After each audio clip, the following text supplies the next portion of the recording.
Hi all, welcome back. Study കോർണറിൻ്റെ പുതിയൊരു വീഡിയോയിലേക്ക് എല്ലാവർക്കും സ്വാഗതം. നമ്മൾ ഇന്ന് പഠിക്കുന്നത് 3ാം ക്ലാസ്സിൻ്റെ പരിസര പഠനത്തിലെ 1ാം പാഠഭാഗമായ ഹരിതഭൂമി എന്ന പാഠമാണ്. നമുക്ക് നേരെ നമ്മുടെ ചാപ്റ്ററിലേക്ക് പോകാം. അതിനു മുന്നേ വീഡിയോ ആദ്യമായി കാണുന്നവരുണ്ടെങ്കിൽ ചാനലൊന്ന് സബ്സ്ക്രൈബ് ചെയ്യുക, വീഡിയോ ഒന്ന് ലൈക്ക് ചെയ്യുക, ഹൈപ്പ് ചെയ്യുക, കമൻറ്റുകൾ കൂടി ഒന്ന് അറിയിക്കുക. അപ്പോൾ നമുക്ക് നേരെ ക്ലാസ്സിലേക്ക് പോകാം. ഹരിതഭൂമി ആദ്യം കൊടുത്തിരിക്കുന്നത് തൊട്ടുവാ പൈങ്കിളി എന്ന് പറയുന്ന ഒരു കുഞ്ഞു പാട്ടാണ്, ഒരു കവിതാഭാഗമാണ്. നമുക്ക് നോക്കാം. തെയ്യക്കൻ തെയ്യക്കൻ തെയ്യക്കൻ താരാ മാമരം തൊട്ടുവാ പൈങ്കിളിയെ, കിളി തൊട്ട മരമേത് മരമതിൻ പേരെന്ത് വലുതെന്നോ ചെറുതെന്നോ പറയാമോ. കുറേ കുട്ടികൾ കളിക്കുകയാണ് അല്ലേ. അപ്പോൾ തൊട്ട മരത്തിൻ്റെ പേരെന്താണ്, അത് വലുതാണോ ചെറുതാണോ എന്നൊക്കെ ചോദിക്കുകയാണ്. തെയ്യക്കൻ തെയ്യക്കൻ തെയ്യക്കൻ താര പൂവൊന്നു തൊട്ടുവാ പൈങ്കിളിയെ, കിളി തൊട്ട പൂവേത് പൂവിൻ്റെ പേരെന്ത് പൂവതിൻ നിറമെന്ത് പറയാമോ. അതുപോലെ ആദ്യം ചെടി തൊട്ടു, അടുത്തതായിട്ട് പൂവ് തൊട്ടു. പൂവിൻ്റെ നിറം എന്ത്? എല്ലാ പൂക്കൾക്കും ഒരേ നിറമാണോ? അല്ല. അപ്പം അതിൻ്റെ നിറം എന്താണ് എന്നാണ് അടുത്ത ഭാഗത്ത് ചോദിക്കുന്നത്. അടുത്തത് തെയ്യക്കൻ തെയ്യക്കൻ തെയ്യക്കൻ താര ഇലയൊന്നു തൊട്ടുവാ പൈങ്കിളിയെ, കിളി തൊട്ട ഇലയേത് ഇലയുടെ ഇലയതിൻ പേരെന്ത് ഇല തന്നാകൃതി പറയാമോ. എല്ലാ ഇലയും ഒരുപോലെയാണോ? ഇലയുടെ ആകൃതി ഒരുപോലെയാണോ? അല്ല. അപ്പോൾ ഇലയുടെ ആകൃതി പറയാമോ എന്നാണ് പറയുന്നത്. നമുക്ക് നോക്കാം. പാട്ടുപാടി കളിക്കുന്ന കുട്ടികളെ നിങ്ങൾ കണ്ടില്ലേ? ഈ കളി നമുക്കും കളിച്ചാലോ? അപ്പം നമ്മൾ ഇതുപോലെ കളിക്കുകയാണെന്ന് വിചാരിക്കുക. നമ്മുടെ ചുറ്റും ഓടി നടന്ന് നമ്മൾ ചെടികളെയൊക്കെ തൊട്ട് കളിക്കുകയാണെന്ന് വിചാരിക്കുക. കളിച്ചപ്പോൾ ഏതെല്ലാം സസ്യങ്ങളെ തൊടാൻ നിങ്ങൾക്ക് അവസരം ലഭിച്ചു? അല്ലെങ്കിൽ ഏതെല്ലാം സസ്യങ്ങൾ നിങ്ങൾക്കറിയാം? എൻ്റെ പരിസര പഠന പുസ്തകത്തിൽ എഴുതുക. അങ്ങനെയാണെങ്കിൽ നമുക്ക് കുറച്ച് സസ്യങ്ങളെ പരിചയപ്പെട്ടാലോ? മക്കൾക്ക് അറിയുന്നവ തന്നെയാണ്. എല്ലാ ചെടികളുടെയും ഒന്നും ചിത്രം ടീച്ചർ കൊടുത്തിട്ടില്ല കേട്ടോ, കുറച്ചെണ്ണത്തിൻ്റെ മാത്രമേ കൊടുത്തിട്ടുള്ളൂ. നമുക്ക് നോക്കാം. തെങ്ങ്, പ്ലാവ്, മാവ്, വാഴ, ആര്യവേപ്പ്, മുള, ചെമ്പരത്തി, തുളസി, കറ്റാർവാഴ, മുല്ല, ചെണ്ടുമല്ലി, കറിവേപ്പ്, ഇഞ്ചി, മഞ്ഞൾ, കുരുമുളക് എന്നിങ്ങനെ ഒട്ടനവധി ചെടികളെ എൻ്റെ മക്കൾക്കറിയാം അല്ലേ. അപ്പോൾ ഇതിൻ്റെ പേരെന്ത് ചെയ്യണം? നമുക്ക് നമ്മുടെ പരിസര പഠന പുസ്തകത്തിൽ എഴുതേണ്ടതായിട്ടുണ്ട്. അപ്പോൾ അതൊന്ന് എൻ്റെ മക്കൾ എഴുതിയെടുക്കുക. ഇനി ഏതെല്ലാം ഭാഗങ്ങൾ? നമുക്കറിയാം നമ്മുടെ ചുറ്റും ധാരാളം ചെടികളുണ്ട്. ഇപ്പം നിങ്ങളിവിടെ കണ്ടതുപോലെ ധാരാളം ചെടികളുണ്ട്. ഈ ചെടികളുടെ ഭാഗങ്ങൾ ഏതൊക്കെയാണ്? നിങ്ങൾക്ക് അവിടെ ടെക്സ്റ്റ് ബുക്കിൽ ഒരു ചിത്രം തന്നിട്ടുണ്ട്. ഒരു തണ്ട് മാത്രമേ തന്നിട്ടുള്ളൂ അല്ലേ. ബാക്കിയുള്ള ഭാഗങ്ങൾ നമ്മൾ എന്ത് ചെയ്യണം? വരച്ച് പൂർത്തിയാക്കണം. അങ്ങനെയാണെങ്കിൽ ഇതാ തൊട്ടപ്പുറത്ത് ടീച്ചർ ഒരു ചെടിയതാ ഒരു ചെടിയതാ വരച്ചിട്ട് അതിൻ്റെ എല്ലാ ഭാഗവും ടീച്ചറും അടയാളപ്പെടുത്തിയിട്ടില്ല. നമുക്ക് നോക്കിയാലോ? ഒരു ചെടിക്ക് എന്തൊക്കെയുണ്ട്? വേരുണ്ട് അല്ലേ. ചെടി മണ്ണിലാണ് നിൽക്കുന്നത്. മണ്ണിന്റെ ഉൾഭാഗത്തേക്കായിട്ട് ചെടിക്ക് എന്തുണ്ട്? വേരുകൾ കാണുന്നുണ്ട്. പിന്നെയോ ചില ചെടികൾ പൂക്കും അല്ലേ. അപ്പൊ പൂവ് കാണുന്നുണ്ട്. ഇലകളില്ലേ? ഉണ്ട്. തണ്ടില്ലേ? ഉണ്ട്. ടീച്ചർ അവിടെ വരച്ച് എഴുതാൻ പോകുന്നത് എന്താണ്? ചെടിയുടെ തണ്ടാണ് അല്ലേ. തണ്ട്. പിന്നെ പൂവുകളുണ്ട്, കായകളും ഉണ്ട് അല്ലേ. അപ്പൊ ചെടിയുടെ ഭാഗങ്ങൾ ഏതൊക്കെയാ? വേര്, തണ്ട്, ഇല, പൂവ്, കായ. ഒന്നുകൂടെ പറയാം. വേര്, തണ്ട്, ഇല, പൂവ്, കായ എന്നിങ്ങനെ ഒരു ചെടിക്ക് വിവിധ ഭാഗങ്ങളുണ്ട്. സസ്യഭാഗങ്ങളുടെ മറ്റു പേരുകൾ പരിചയപ്പെടാമെന്ന് പറഞ്ഞിട്ട് ഒരു ബോക്സ് അവിടെ കൊടുത്തിട്ടുണ്ട്. നമുക്കത് പഠിക്കണം. തണ്ടിനെ ഇനി നമ്മൾ തണ്ട് എന്ന് പറഞ്ഞാൽ പോരാ, പകരം ഏത് ടേം ഉപയോഗിക്കണം? അല്ലെങ്കിൽ എന്തുകൂടി അറിഞ്ഞിരിക്കണം? തണ്ടിനെ പറയുന്ന മറ്റൊരു പേര് കൂടി നമ്മൾ അറിഞ്ഞിരിക്കണം. തണ്ടിനെ പറയും മക്കളെ കാണ്ഡം. എന്താണ്?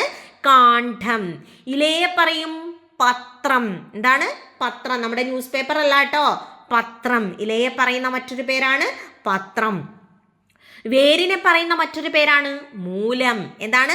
മൂലം. അപ്പൊ തണ്ടെന്ന് പറയുന്നത് കാണ്ഡമാണ്, ഇല പത്രമാണ്, വേര് മൂലം. ഓക്കെ, കിട്ടിയേ? അടുത്തത് തരംതിരിക്കാം. നിങ്ങൾക്കറിയാവുന്ന എല്ലാ സസ്യങ്ങളും ഒരുപോലെയാണോ മക്കളെ? അല്ല, ഒരുപാട് വ്യത്യാസങ്ങളുണ്ട് അല്ലേ. എന്തിലൊക്കെ വ്യത്യാസങ്ങളുണ്ട്? അതിൻ്റെ വലുപ്പത്തിൽ വ്യത്യാസമുണ്ട്, ഇലകളിൽ വ്യത്യാസമുണ്ട്, അത് നിലനിൽക്കുന്ന അല്ലെങ്കിൽ അത് ജീവിച്ചിരിക്കുന്ന കാലത്തിൽ വ്യത്യാസമുണ്ട്, പൂക്കളിൽ വ്യത്യാസമുണ്ട്, ഇലയുടെ ആകൃതിയിൽ വ്യത്യാസമുണ്ട്. അങ്ങനെ ഒട്ടനവധി വ്യത്യാസങ്ങൾ അല്ലെങ്കിൽ മാറ്റങ്ങൾ ഓരോ ചെടിക്കും ഇടയിലുണ്ട് അല്ലേ.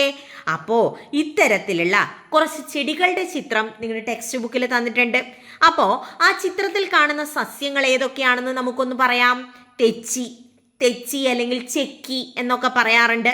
ചെമ്പരത്തി, ചീര, പേരാൽ അല്ലെങ്കിൽ ആല്, ഓക്കെ, നെല്ല്, തെങ്ങ്, റോസാച്ചെടി, മാവ്, തൊട്ടാവാടി എന്നിങ്ങനെ ഒട്ടനവധി സസ്യങ്ങളെ നമ്മുടെ ടെക്സ്റ്റ് ബുക്കിൽ കൊടുത്തിട്ടുണ്ട് അല്ലേ. അപ്പൊ ടെക്സ്റ്റ് ബുക്കിൽ കൊടുത്ത ചെടികളുടെ പേര് നമ്മൾ എഴുതിയേ തെച്ചി അല്ലെങ്കിൽ ചെക്കി എന്നെഴുതാം. ചെമ്പരത്തി, ചീര, ആല്, നെല്ല്, തെങ്ങ്, റോസാച്ചെടി, മാവ്, തൊട്ടാവാടി എന്നിങ്ങനെ കുറേ ചെടികൾ നമ്മുടെ ടെക്സ്റ്റ് ബുക്കിൽ തന്നിട്ടുണ്ട്. ഇവയുടെ തണ്ടുകളുടെ സവിശേഷതകൾ എന്തൊക്കെയാണ്? ഇതിൻ്റെ വലുപ്പത്തിൽ എന്തെല്ലാം വ്യത്യാസങ്ങളുണ്ട്? ഇവ എത്ര കാലം നിലനിൽക്കുന്നു എന്നൊക്കെ ചോദിച്ചിട്ടുണ്ട്. നമുക്കതിലേക്ക് വരാം. നോക്കിയേ, സ്കൂൾ ജൈവ വൈവിധ്യ ഉദ്യാനത്തിലുള്ള സസ്യങ്ങൾ നിരീക്ഷിച്ച് തന്നിരിക്കുന്ന ടെക്സ്റ്റ് ബുക്കിൽ തന്നിരിക്കുന്ന പട്ടിക പൂർത്തിയാക്കാനാണ് പറയുന്നത്. നോക്കിയേ, ചെടികളുടെ തണ്ട് നോക്കണം, നമ്മൾ വലുപ്പം നോക്കണം, അത് നിലനിൽക്കുന്ന കാലം നോക്കണം. നമുക്ക് നോക്കാം. ചീരയുടെ തണ്ട് എങ്ങനെയാണ്? മൃദുവായ തണ്ടാണ്, വളരെ നേർത്ത തണ്ടാണ് അല്ലേ, കട്ടിയൊന്നുമില്ല, മരം പോലെയൊന്നും അല്ല, വളരെ നേർത്തതാണ്. നേർത്തതെന്ന് ഉദ്ദേശിക്കുന്നത് മൃദുവായത്, കട്ടിയൊന്നുമില്ല. അടുത്തത് ചെമ്പരത്തി ആണെങ്കിലോ അതിൻ്റെ തണ്ട് എങ്ങനെയാ? കാഠിന്യമുള്ളതാണ്. മാവാണെങ്കിലോ വളരെ കാഠിന്യമുള്ള തണ്ടാണ്. അതുപോലെ വലുപ്പം നോക്കുകയാണെങ്കിൽ ചീര ചെറുതാ, അതേ സമയത്ത് ചെമ്പരത്തി ഒരു ഇടത്തരം വലുപ്പാണ്. മാവിനോ വളരെ വലുതാണ് മാവ് അല്ലേ. ഇനി നിലനിൽക്കുന്ന കാലം നോക്കിയാലോ? നിലനിൽക്കുന്ന കാലം നോക്കുമ്പോൾ ചീര മാസങ്ങൾ മാത്രമേ നിൽക്കൂ, അതായത് കുറച്ച് കാലേ ഉണ്ടാവുള്ളൂ. ചെമ്പരത്തിയോ കുറച്ച് വർഷങ്ങൾ, മാവോ വളരെയധികം വർഷങ്ങൾ. അതുപോലെ ടീച്ചർ കുറച്ച് എക്സാമ്പിൾ ഇവിടെ കൊടുത്തിട്ടുണ്ട് കേട്ടോ. ചെക്കിയും ചെമ്പരത്തിയും ചീരയും ആലും നെല്ലും റോസും, അതായത് ടെക്സ്റ്റ് ബുക്കിൽ തന്നിരിക്കുന്ന ആ പിക്ചറില്ലേ, ടെക്സ്റ്റ് ബുക്കിൽ തന്നിരിക്കുന്ന ചെടികളുടെ ചിത്രം, ആ ചിത്രത്തിലുള്ള മിക്കവാറും എല്ലാ ചെടികളും അവ നിലനിൽക്കുന്ന കാലവും അതിൻ്റെ തണ്ടിൻ്റെ പ്രത്യേകതയും അതിൻ്റെ വലുപ്പത്തെക്കുറിച്ച് ടീച്ചർ ഈ പറഞ്ഞതുപോലെ തൊട്ടു മുന്നേ കാണിച്ചതുപോലെ ഒരു ടേബിളാക്കി കൊടുത്തിട്ടുണ്ട്. മക്കളതൊന്ന് നോക്കി മനസ്സിലാക്കി വെക്കുക കേട്ടോ. ഇനി ഒരു നിരീക്ഷണക്കുറിപ്പ്. നമ്മുടെ ജൈവ വൈവിധ്യ ഉദ്യാനം നിങ്ങളെ സന്ദർശിച്ചപ്പോൾ നിങ്ങൾക്ക് എന്തൊക്കെ കാണാൻ പറ്റി എന്നുള്ളതിനെക്കുറിച്ച് ഒരു നിരീക്ഷണക്കുറിപ്പ് എഴുതാൻ വരാം. ആദ്യം ലക്ഷ്യം. നമ്മൾ ജൈവ വൈവിധ്യ ഉദ്യാനത്തിൽ എന്തിനാ പോകുന്നത്? ജൈവ വൈവിധ്യ ഉദ്യാനത്തിലെ ചെടികളുടെ വലുപ്പം, തണ്ടിൻ്റെ കാഠിന്യം എന്നിവ ഒരുപോലെയാണോ എന്ന് കണ്ടെത്താനാണ് നിങ്ങൾ എങ്ങോട്ട് പോകുന്നത്? ജൈവ വൈവിധ്യ ഉദ്യാനത്തിൽ പോകുന്നത്, അല്ലെങ്കിൽ നിങ്ങൾ പുറത്തേക്ക് ഇറങ്ങി ചെടികൾ നോക്കുന്നത്. എവിടെയാ നിരീക്ഷിക്കാൻ പറഞ്ഞത്? സ്കൂൾ ജൈവ വൈവിധ്യ ഉദ്യാനത്തിൽ അല്ലേ. സ്കൂളിലെ ജൈവ വൈവിധ്യ ഉദ്യാനത്തിലാണ് നിരീക്ഷിക്കാൻ പറഞ്ഞത്. അപ്പം നിരീക്ഷിച്ച സ്ഥലം സ്കൂൾ ജൈവ വൈവിധ്യ ഉദ്യാനം എന്നെഴുതണം. ഇനി എങ്ങനെയാ എൻ്റെ മക്കൾ നിരീക്ഷിച്ചത്? ഞാൻ നിരീക്ഷിച്ച രീതി. ജൈവ വൈവിധ്യ ഉദ്യാനത്തിൽ തെങ്ങ്, വാഴ, മാവ്, റോസ്, തുമ്പ, പ്ലാവ്, ചീര, റബ്ബർ, പോപ്പിച്ചെടി, മത്തൻ, ആമ്പൽ, താമര, ചെമ്പരത്തി തുടങ്ങിയ വ്യത്യസ്തങ്ങളായ സസ്യങ്ങളെ തൊട്ടുനോക്കിയും അമർത്തി നോക്കിയും തണ്ടിൻ്റെ കാഠിന്യം മനസ്സിലാക്കുകയും വലിപ്പം നിരീക്ഷിക്കുകയും ചെയ്തു. മക്കളെ, ടീച്ചർ ഇവിടെ കുറച്ച് ചെടികൾ കൊടുത്തുന്നേ ഉള്ളൂ. നിങ്ങളുടെ സ്കൂളിലെ ജൈവ വൈവിധ്യ ഉദ്യാനത്തിൽ എന്തൊക്കെയുണ്ടോ അതൊക്കെ എൻ്റെ മക്കൾക്ക് ഇവിടെ എഴുതാം. ഓക്കെ, ഇനിയോ എന്താ നമ്മുടെ കണ്ടെത്തല്? നോക്കിയേ, ഞങ്ങളുടെ ജൈവ വൈവിധ്യ ഉദ്യാനത്തിൽ ധാരാളം സസ്യങ്ങളുണ്ട്, അതെന്തായാലും എഴുതാം അല്ലേ. തുമ്പ, ചീര, പോപ്പിച്ചെടി എന്നിവയുടെ തണ്ടിന് കാഠിന്യം വളരെ കുറവാണ്. എന്നാൽ മാവ്, തെങ്ങ്, പ്ലാവ്, റബ്ബർ തുടങ്ങിയവ വലിയ സസ്യങ്ങളാണ്. ഇവയുടെ തണ്ടിന് കാഠിന്യം കൂടുതലാണ്. റോസ്, തുളസി, ചെമ്പരത്തി തുടങ്ങിയവയുടെ തണ്ടിന് മാവിൻ്റെ തണ്ടിൻ്റെ അത്രയും കാഠിന്യമില്ല. പക്ഷെ കാഠിന്യമില്ലേ? ഉണ്ട്. എന്നാൽ മാവിൻ്റെ തണ്ടിൻ്റെ അത്രയുണ്ടോ? ഇല്ല. അപ്പൊ നിരീക്ഷണത്തിലൂടെ എൻ്റെ മക്കൾക്ക് എന്തൊക്കെ പുതിയ അറിവുകൾ കിട്ടി? തണ്ടിന് കനം വളരെ കുറഞ്ഞ ചെടികൾ പെട്ടെന്ന് നശിച്ചു പോകും. കാഠിന്യമുള്ള ചെടികൾ കൂടുതൽ കാലം നിലനിൽക്കും. ഇവയ്ക്ക് കാഠിന്യം കുറഞ്ഞ ചെടികളേക്കാൾ വലിപ്പമുണ്ട്. അതായത് കാഠിന്യം കൂടുതലുള്ള ചെടികൾ, തണ്ടിന് കാഠിന്യം കൂടുതലുള്ള ചെടികൾക്ക് കാഠിന്യം കുറഞ്ഞ ചെടികളേക്കാൾ വലിപ്പമുണ്ട്. വലിയ ചെടികളുടെ തണ്ടിന് കാഠിന്യം കൂടുതലാ. അതുകൊണ്ട് തന്നെ ഇവ കുറേ കാലം നശിക്കാതെ നിലനിൽക്കും. എന്നാൽ വാഴയെക്കുറിച്ച് എൻ്റെ മക്കൾക്ക് അറിയില്ലേ?